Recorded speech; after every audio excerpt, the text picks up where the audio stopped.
Pada suatu kali saya pernah membaca sebuah kisah nyata yang terjadi pada waktu Perang Dunia yang kedua. Pada saat itu seringkali terjadi serangan-serangan mendadak yang terjadi di malam hari.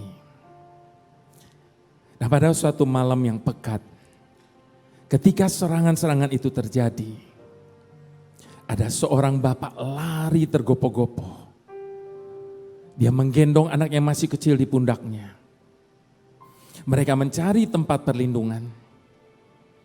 Dan ketika mereka tiba di mulut lubang itu, bapak ini segera turunkan anaknya, lalu dia loncat masuk ke dasar lubang. Setelah tiba di dasar lubang, kemudian bapak ini menengadah dan mengulurkan kedua tangannya sambil berkata, "Nak, sekarang kamu loncat masuk ke dasar lubang." Bapak Ibu Saudara, malam gelap itu begitu pekat. Terlebih lagi di dasar lubang. Anak ini tidak bisa lihat ayahnya di sana. Dia nangis lebih keras lagi dengan begitu takutnya. "Tapi ayah, saya tidak bisa lihat kamu." Namun akibat dari serangan mendadak itu, terjadi kilatan-kilatan cahaya. Sehingga ayah ini masih bisa melihat anaknya ada di mulut lubang itu. Lalu dia berteriak berkata, "Tapi nak, ayah masih bisa lihat kamu. Sekarang kamu loncat masuk ke dasar lubang." Mendengar perkataan ayahnya itu, anak ini segera loncat masuk ke dasar lubang. Bapak Ibu Saudara, anak ini loncat masuk ke dasar lubang bukan karena dia bisa lihat ayahnya di situ. Namun dia loncat masuk ke dasar lubang karena dia yakin dan percaya bahwa ayahnya pasti akan menangkap dia. Itulah iman yang sesungguhnya. Sebab iman itu bukan sekedar keyakinan, namun iman adalah sikap hati yang mau percaya sepenuhnya kepada Tuhan. Mungkin hari ini kegelapan tengah melingkupi hidupmu. Sedemikian gelapnya sehingga engkau tidak bisa melihat kehadiran Tuhan. Bahkan engkau tidak bisa melihat tangan yang tengah terulur kepadamu. Izinkan saat ini saya berkata, di tengah-tengah kegelapan yang ada, Tuhan tidak pernah mengingkari janjinya.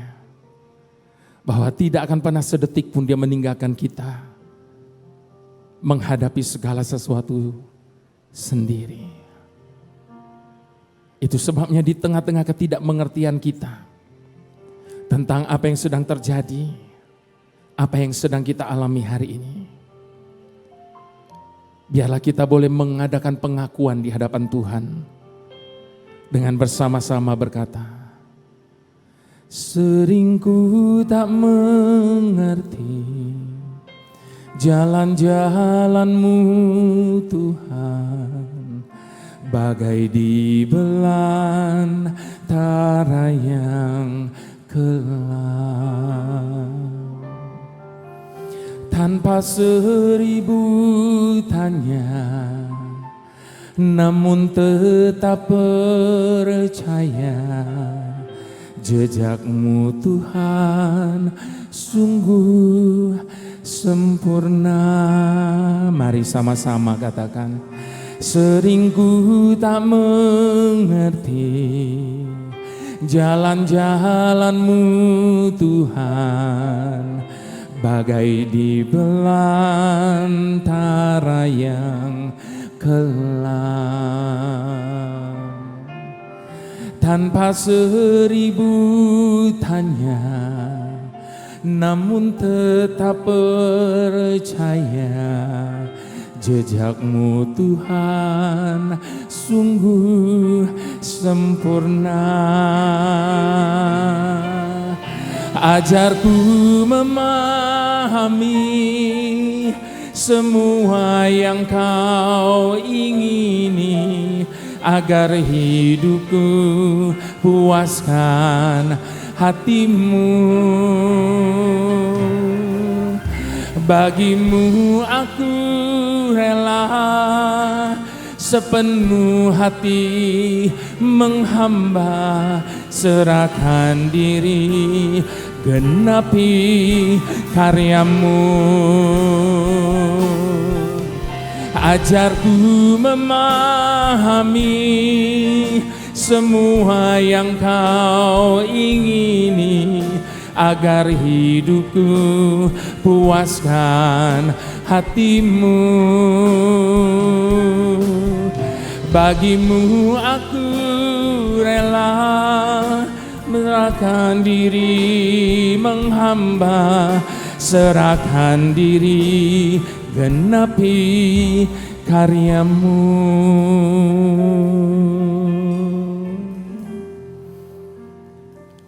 Bantu setiap kami ya Tuhan, untuk kami bisa mempercayai Engkau lebih dari hari yang kemarin. Bantu setiap kami, untuk kami boleh tetap percaya, bahkan di saat kami sedang tidak punya satupun alasan untuk bisa percaya, oleh karena apa yang sedang terjadi, oleh karena apa yang sedang kami alami hari ini. Bantu kami untuk kami selalu taat, untuk mengikuti jejak-jejak-Mu Tuhan. Sekalipun kami belum bisa mengerti kemana arah langkah kami ini. Itu sebabnya ini tangan kami Tuhan. Pegang tangan kami. Tuntun kami di jalan yang Kau tunjukkan kepada kami. Sebab kami ini sadar ya Tuhan, bahwa manusia tidak berkuasa untuk menetapkan satupun langkah dalam hidupnya. Sebab hanya Engkau yang tahu setiap jalan-jalan. Bahkan jalan-jalan-Mu itu sempurna. Demikian sempurnanya, sampai pikiran kami seringkali tidak mampu untuk menyelaminya. Namun sekali lagi di tengah-tengah ketidakmengertian kami, inilah sekali lagi pengakuan kami di hadapan-Mu ya Tuhan. Sering ku tak mengerti jalan-jalan-Mu Tuhan, bagai di belantara yang kelam. Tanpa seribu tanya, namun tetap percaya, jejak-Mu Tuhan sungguh sempurna. Ajarku memahami semua yang Kau ingini, agar hidupku puaskan hati-Mu. Bagimu aku rela sepenuh hati menghamba, serahkan diri, genapi karyamu. Mari dengan sepenuh hati katakan, ajarku memahami semua yang Kau ingini, agar hidupku puaskan hati-Mu. Bagimu aku rela sepenuh hati menghamba, serahkan diri, genapi karyamu. Serahkan diri, genapi karyamu. Serahkan diri, serahkan diri, genapi karyamu.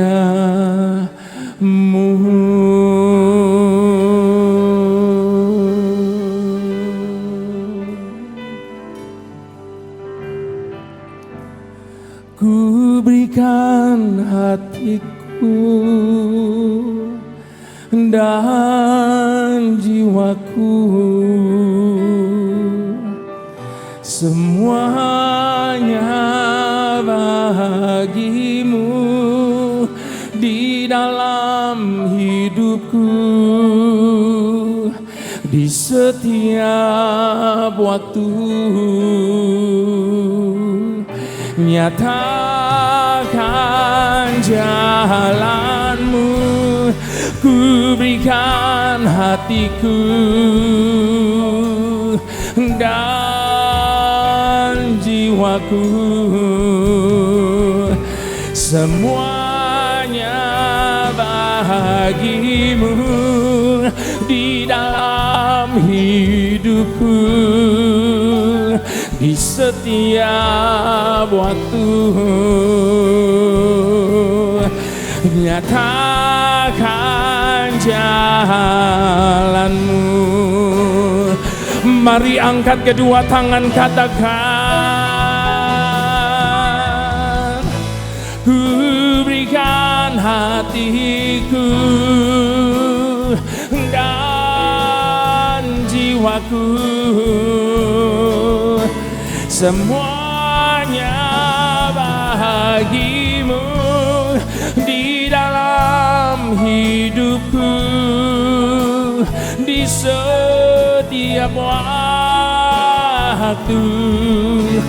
Nyatakan jalanmu, nyatakan jalanmu, nyatakan jalanmu.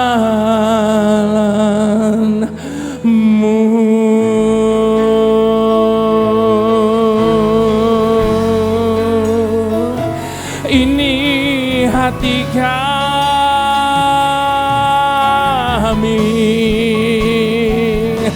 ini rindu kami ya Tuhan.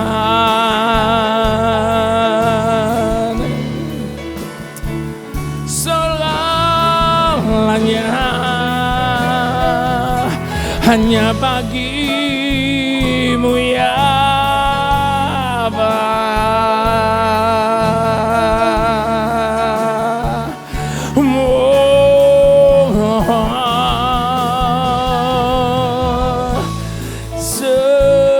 Segalanya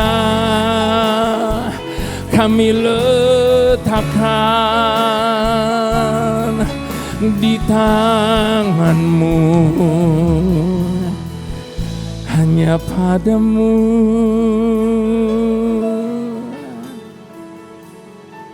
kami percaya, kami percaya.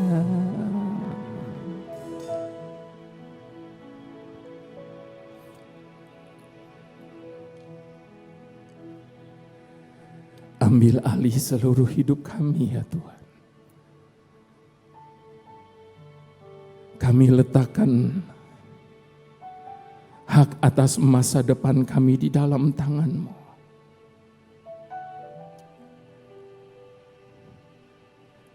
Ini doa kami. Jadilah pada kami hanya seperti yang Engkau ingini.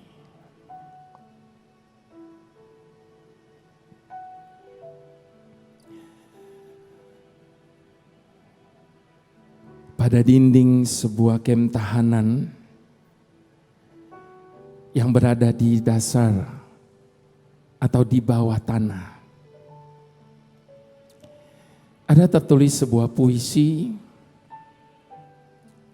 dengan 3 baris kalimat di dalamnya. Kalimat yang berkata,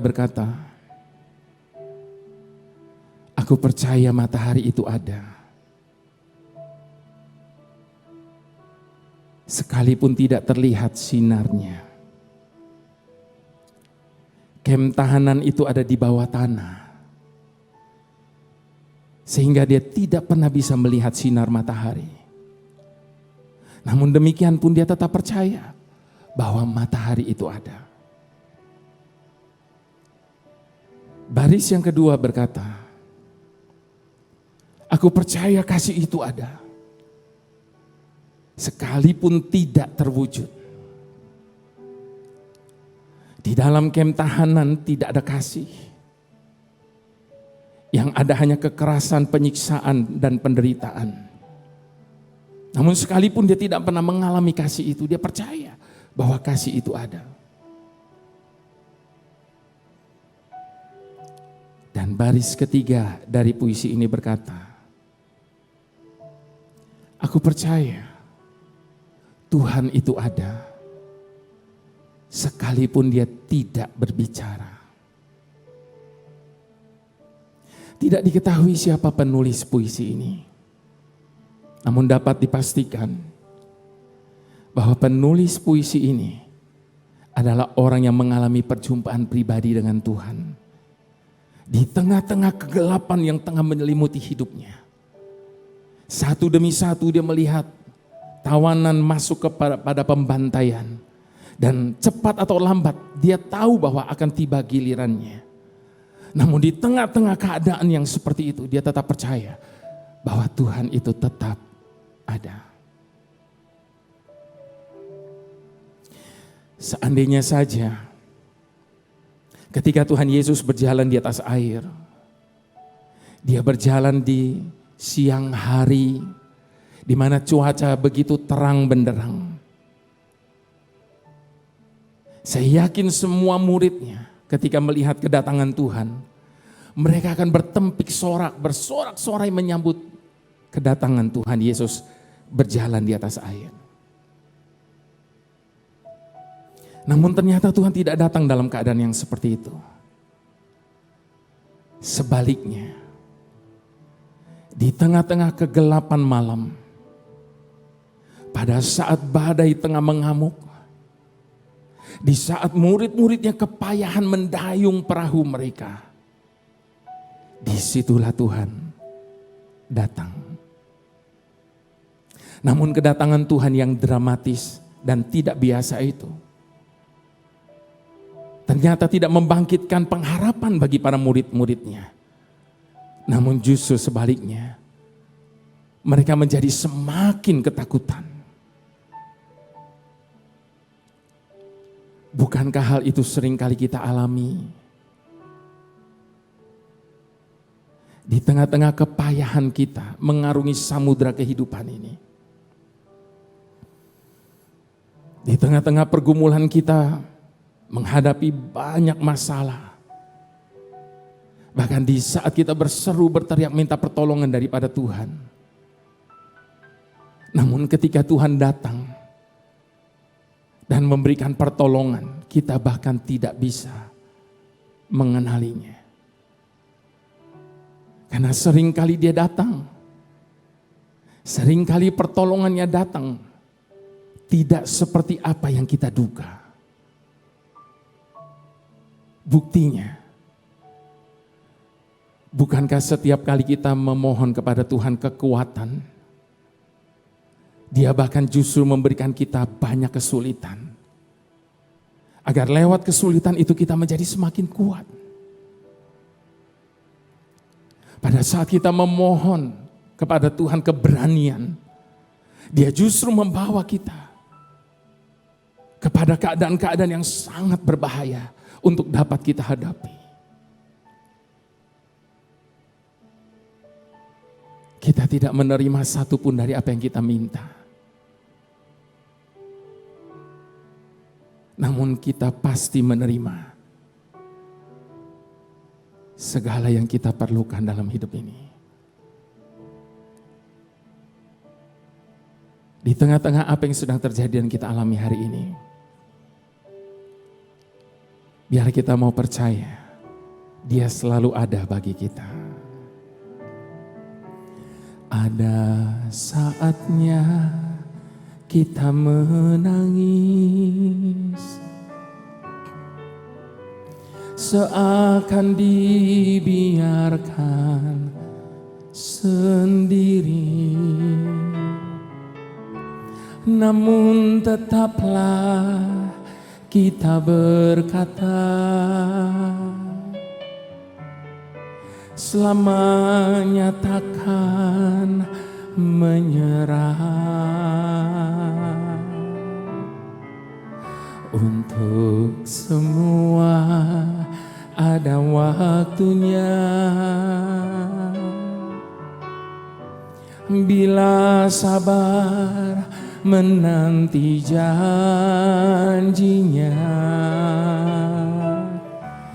tak akan pernah Tuhan biarkan kita jatuh tak berdaya. Jangan lagi menangis, ada Bapa di sini. Percayalah, di hati ada tangan yang kuat, selalu siap menolongmu.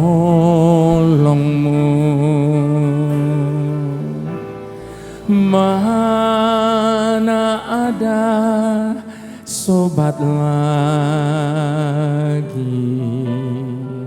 seperti Yesus Tuhanku, yang menanggung segenap dosa dan hilangkan susahmu. Kenapa mau pikul sendiri susah dan pencobaan? Bawa saja pada Dia, serahkanlah padanya. Jangan lagi menangis, ada Bapa di sini. Percayalah, di hati ada tangan yang kuat, selalu siap menolongmu.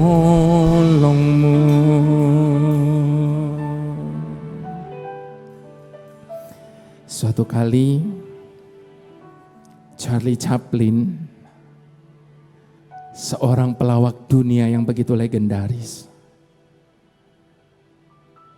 dia melawak di hadapan banyak penonton dengan sebuah lawakan yang begitu lucu sekali. Dan saat itu semua yang hadir tertawa luar biasa. Setelah itu, Charlie Chaplin mengulang kembali lawakan yang sama untuk kedua kalinya.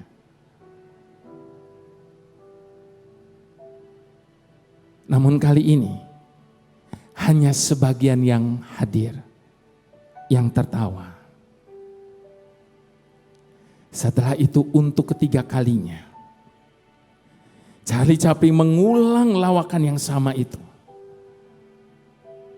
Dan kali ini, tidak ada satu orang pun penonton yang tertawa.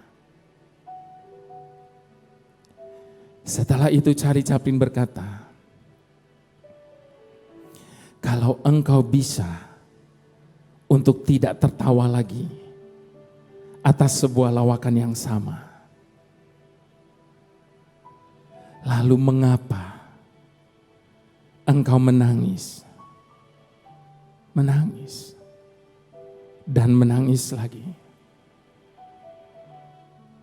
atas masalah yang sama. Hari ini saudaraku, kalaupun Tuhan sedang mengizinkan ada air mata dalam hidup kita, bertahanlah. Sebab percayalah, suatu saat air mata akan diubah Tuhan menjadi mata air bagi setiap kita yang percaya. Untuk semua ada waktunya. Bila kita sabar menantinya, tak akan pernah Tuhan biarkan kita jatuh tak berdaya. Jangan lagi menangis, ada Bapa di sini. Percayalah, di hati ada tangan yang kuat, selalu siap menolongmu. Dengan iman katakan, jangan lagi menangis, ada Bapa di sini. Percayalah, di hati ada tangan yang kuat, selalu siap menolongmu. Ada tangan yang kuat, selalu siap menolongmu. Ada tangan yang kuat, selalu siap menolongmu.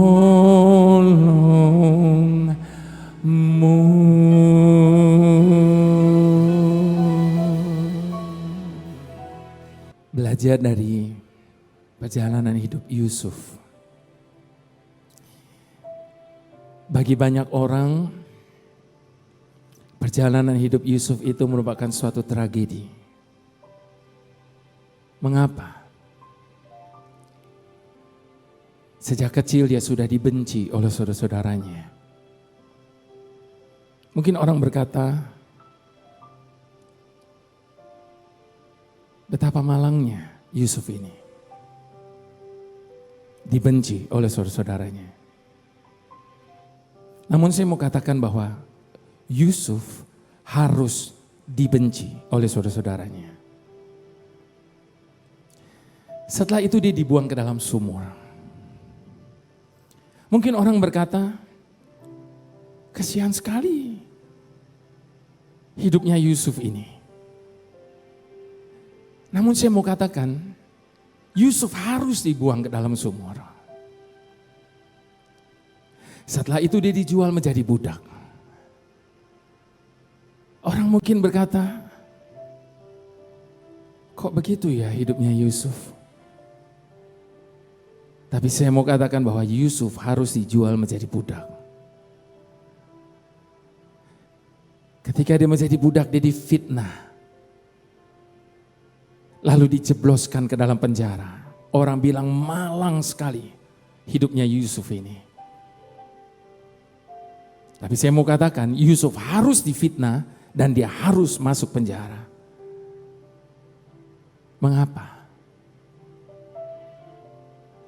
Sebab itu adalah bagian dari rencana Tuhan atas hidup Yusuf. Hari ini mungkin kita mengalami begitu banyak hal yang bagi banyak orang mungkin kelihatannya sebuah kemalangan, sebuah penderitaan. Namun izinkan saya berkata, bertahanlah. Sebab saya yakin tidak akan pernah terjadi sesuatu dalam hidup kita ini tanpa alasan. Alasannya adalah karena apa yang pernah bahkan sedang kita alami ini merupakan bagian-bagian dari rencana Tuhan atas hidup kita. Tadi kita berkata, nyatakanlah jalanmu, jadilah kehendakmu dan sebagainya. Itu sebabnya Bapak Ibu Saudara yang saya kasihi, di tengah-tengah pergumulan hidup kita hari ini, izinkan saya berkata, bukan masalah. Persoalan sebesar apa yang tengah ada di hadapan kita hari ini. Bukan masalah persoalan seberat apa yang tengah menekan hidup kita hari ini. Namun yang menjadi masalah dalam hidup ini adalah ada di tangan siapa hidup kita. Seringkali di tengah-tengah persoalan dan masalah, kita mengeluh, bahkan kita berkata kepada Tuhan, Tuhan, saya punya masalah yang begitu besar. Izinkan saat ini saya berkata tanpa kita sadari. Pada waktu kita berkata kepada Tuhan bahwa kita punya masalah yang besar, sesungguhnya kita sedang mengecilkan kuasa Tuhan atas hidup kita.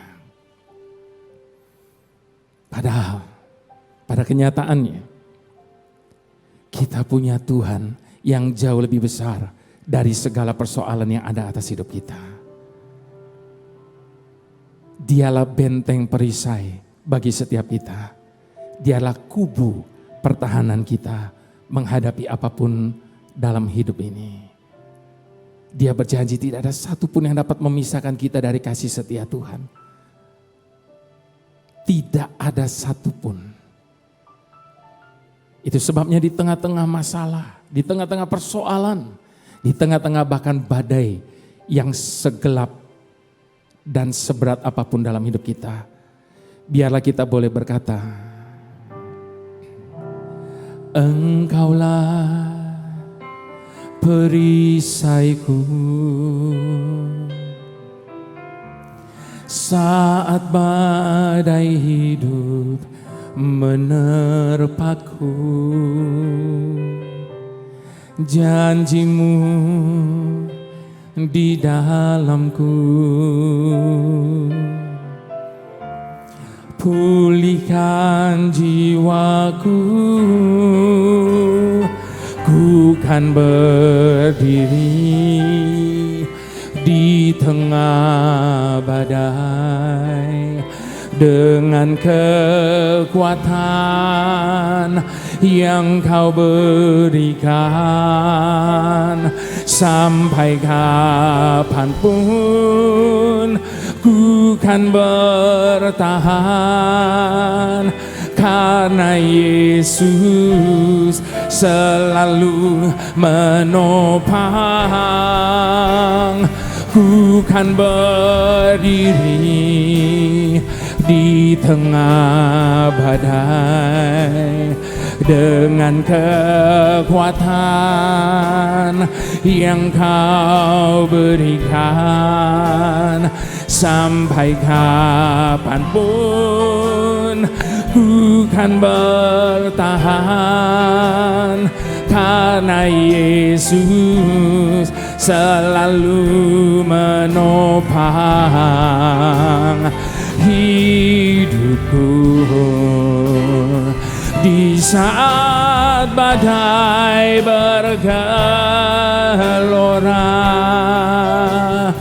ku akan terbang bersamamu. Bapa, Kau Raja atas semesta.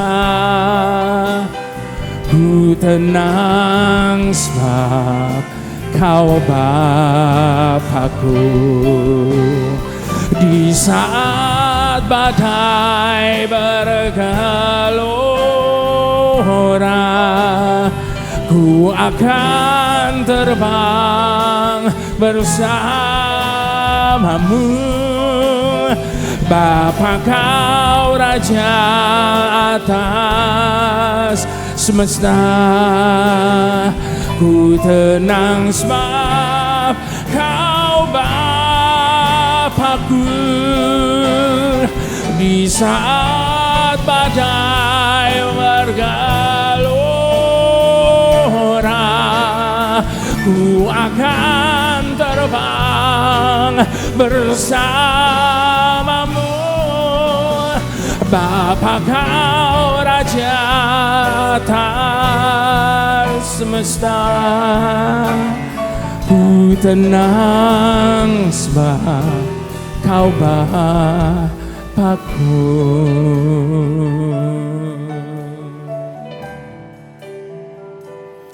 Mengapa Petrus bisa jalan di atas air? Lalu mengapa Petrus yang sama kemudian dia tenggelam? Firman Tuhan mencatat, ketika Petrus melihat Tuhan Yesus berjalan di atas air, lalu dia keluar dari perahunya, lalu dia juga berjalan di atas air. Dengan kata lain, ketika Petrus menunjukkan pandangannya kepada Tuhan, dia melakukan perkara-perkara yang besar. Namun pada saat dia mulai mengalihkan pandangannya daripada Tuhan, dia mulai melihat apa yang tengah terjadi di sekelilingnya. Dia melihat angin badai yang menerpa, dia melihat air yang bergejolak. Maka semua pemandangannya itu membuat dia tenggelam. Hari-hari ini Bapak Ibu Saudara, kalau kita hanya melihat kepada apa yang tengah terjadi dengan dunia ini, kalau hari-hari ini kita melihat apa yang sedang kita alami, maka kita sedang membuka pintu ketakutan dan kekhawatiran akan masa depan kita. Itu sebabnya jangan hanya pandang keadaan yang tengah terjadi hari ini. Jangan hanya terus melihat persoalan masalah dalam hidup kita. Sebab kalau hanya itu yang kita lihat setiap saat, maka percayalah, semakin lama itu akan menjadi semakin besar. Semakin besar. Lalu menutupi kebesaran Tuhan atas hidup kita. Itu sebabnya ubah cara pandang kita. Jangan lagi mau pandang kepada apa yang tengah terjadi dan menakutkan manusia hari-hari ini. Tetapi pandang kepada Tuhan. Maka kita akan mendapati kita punya Tuhan yang jauh lebih besar dari segala persoalan yang ada. Kita punya Tuhan yang jauh lebih besar dari penyakit apapun yang ada. Kita punya Tuhan yang lebih besar dari segala-galanya. Itu sebabnya mari dengan sikap hormat di hadapan Tuhan, sekali lagi kita mau mengadakan pengakuan di hadapan Tuhan.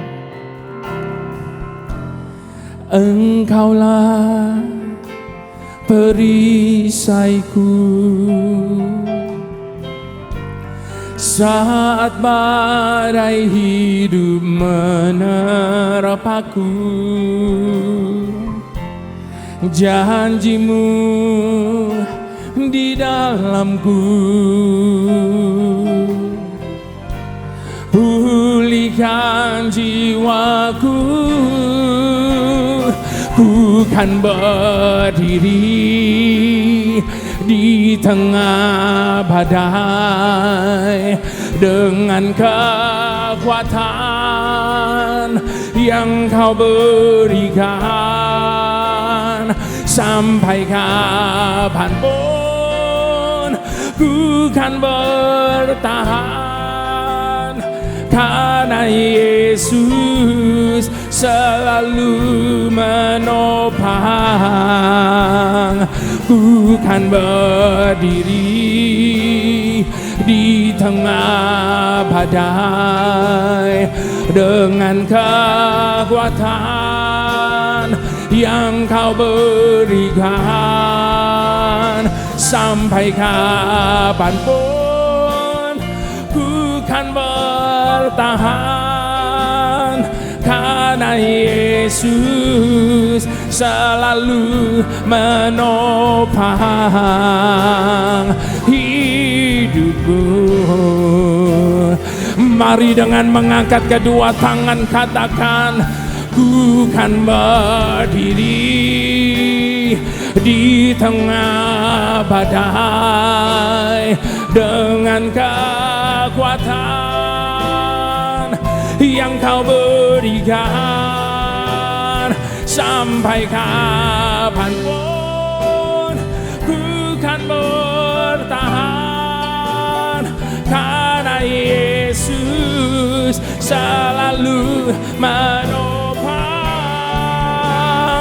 Ku kan berdiri di tengah badai, dengan kekuatan. Ini komitmen kami di hadapan-Mu saat ini Tuhan. Apa saja boleh terjadi dalam hidup ini, namun bersama-Mu kami akan tetap berdiri di tengah-tengah badai sekalipun.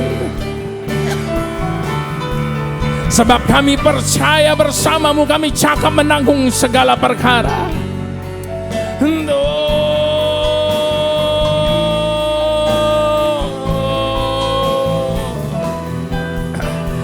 Sampai kapanpun ku kan bertahan, karena Yesus selalu menopang. Sekali lagi katakan, ku kan berdiri di tengah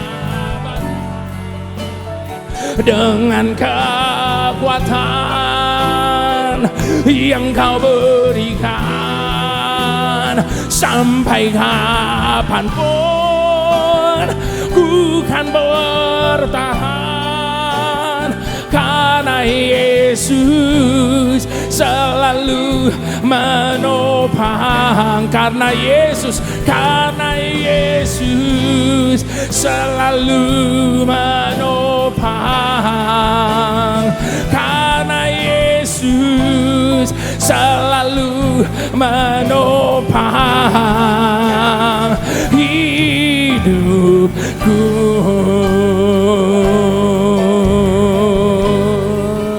Kami percaya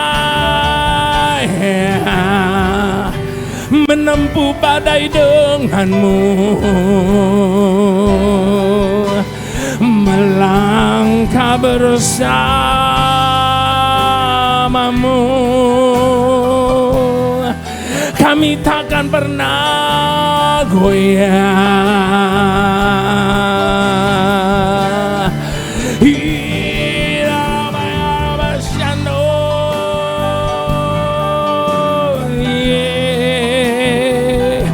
Selamanya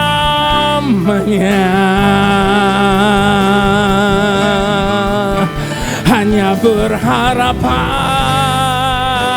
padamu. Selamanya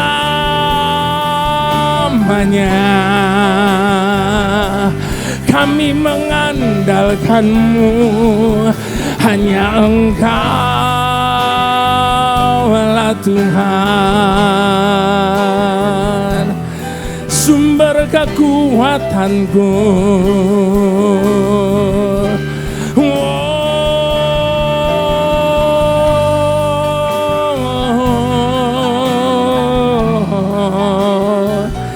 Selamanya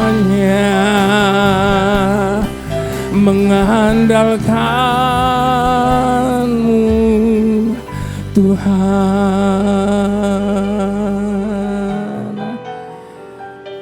Sekali lagi, apa saja boleh terjadi dalam hidup ini,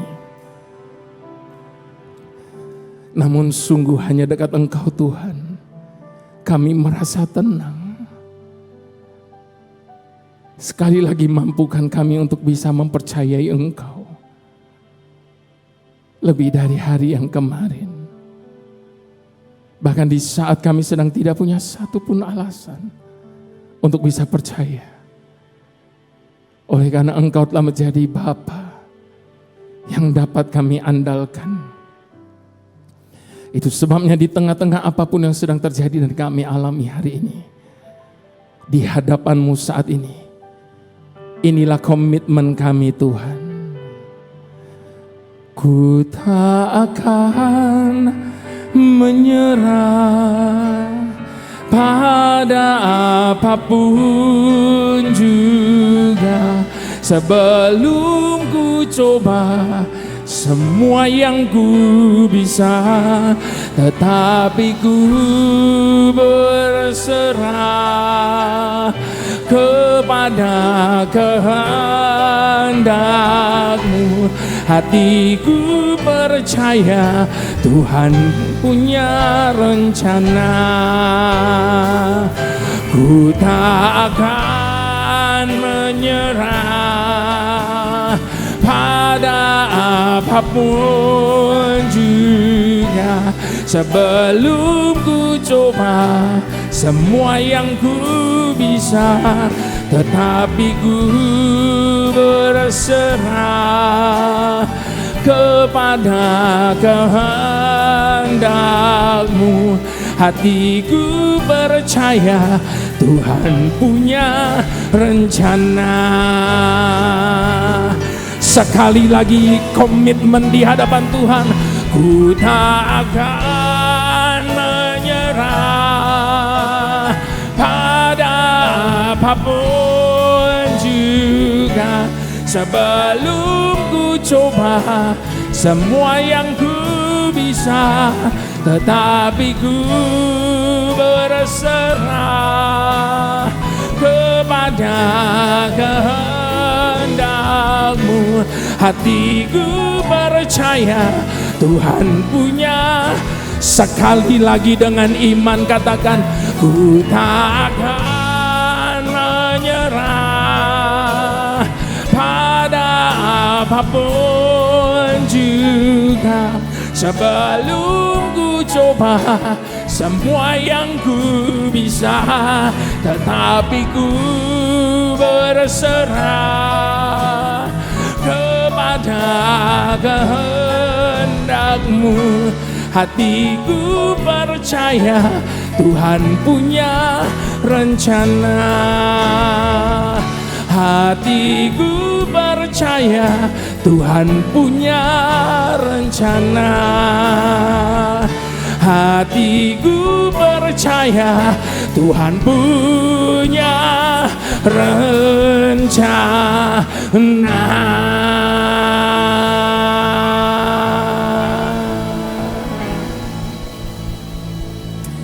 Apapun yang terjadi dalam hidup ini, saudaraku, satu yang kita tidak pernah boleh dalam hidup ini, yaitu menyerah kepada keadaan. Tetapi satu yang kita harus menyerah kepada kehendak Tuhan, sebab Dia tahu jauh lebih baik daripada setiap kita. Tuhan beri kekuatan, Tuhan beri jalan keluar, dan Tuhan menyertai setiap detik dalam hidup perjalanan kita. Shalom.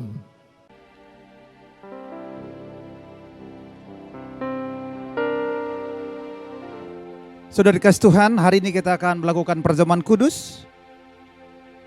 Saya ajak semua bangkit berdiri. Mari siapkan roti dan anggur saudara, supaya kita mulai perjamuan kita hari ini.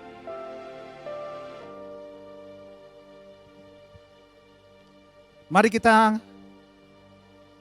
siapkan roti kita dan kita angkat roti di tangan kanan kita. Seperti firman Tuhan berkata, sebab apa yang telah kuteruskan kepadamu, ya telah aku terima dari Tuhan, yaitu bahwa Tuhan Yesus pada malam waktu ia diserahkan mengambil roti, dan sesudah itu ia mengucap syukur atasnya,